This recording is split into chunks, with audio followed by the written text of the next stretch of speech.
Tanzania tumeshinda tuzo hii, na labda niseme katika sekta ya utalii hii ndio tuzo kubwa kuliko zote duniani. Kama ambavyo kwa wenzetu wa filamu wana tuzo zinaitwa Oscars, kwa wenzetu wa music kuna tuzo zinaitwa Grammy. Kwa hiyo hii tuzo tulioishika hapa ndio tuzo kubwa katika sekta ya utalii duniani. Kwa hiyo kutambulika kwetu ni jambo kubwa sana. Kwa hiyo niseme kwanza tuishukuru serikali yetu chini ya mama yetu, rais wetu Daktari Samia Suluhu Hassan, kwa sababu Mheshimiwa Rais na marais wengine wote waliopita wamewekeza sana nguvu zao kwenye uhifadhi, lakini pia kuendeleza utalii. Mnafahamu Mheshimiwa Rais alishiriki mpaka filamu ya Royal Tour na baadaye akashiriki filamu nyingine ya kuitangaza nchi yetu China inaitwa Amazing Tanzania. Kwa hiyo tuzo hii ni matokeo moja, uhifadhi, manake tusingekuwa tumehifadhi vivutio vyetu leo tusingeweza kushinda.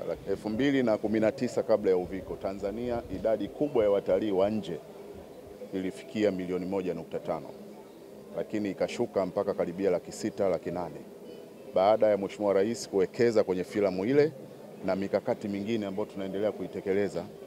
Uviko ukaisha, Tanzania ikarejea, tukapiga kutoka 600,000, 800,000 tukaenda mpaka ile 1.5 milioni 1.5 ya mwanzo, na mwaka jana kwa takwimu zetu tumefikia watalii milioni 2.1 wa nje. Ukichangana wa ndani tuna jumla ya watalii milioni 5.3. Kwa hiyo sekta ya utalii iko vizuri, lakini kama nilivyosema uhifadhi pia umeendelea.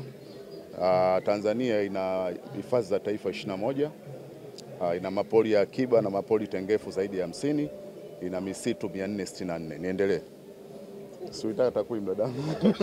Lakini maana yake ni kwamba hii ni nchi ambayo imetumia muda wake mwingi, imetumia rasilimali zake nyingi kuhifadhi.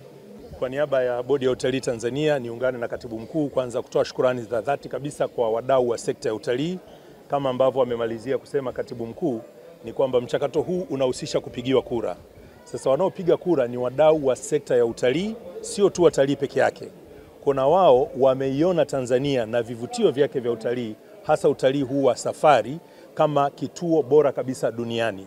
Kwa hiyo dunia imeiamini Tanzania, dunia imeiamini Serengeti na hifadhi zingine zote, na ndio maana tukapigiwa kura tukashinda tuzo hizi. Sasa wengi mtaanza kujiuliza tunaelekea wapi baada ya hapa. Ni dhahiri kabisa kwamba tumejipanga ili kuidhihirishia dunia ya kwamba Tanzania ni award winning destination, na wageni wengi waendelee kuja kuweza kuviona vivutio hivi. Tuzo tulizoshinda ni 5 kwa mwaka huu. Hii ndio tuzo kubwa kuliko zote. Ni tuzo ambayo kama alivyosema Katibu Mkuu hapa, ni kwamba Tanzania imekuwa ni nchi bora ya utalii wa safari duniani. Lakini miongoni mwetu tuliokwenda katika nchi hii ya Bahrain, Tanzania. Kaja TV ni channel bora kabisa, ipo kwa ajili ya kukuletea matukio mbalimbali kama vile habari, matukio ya kijamii, kisiasa, kiuchumi, michezo, mikutano ya Injili, harusi na ibada mubashara. Usiache kusubscribe, kucomment na kulike ili uendelee kupata taarifa mbalimbali kutoka hapa Kaja TV.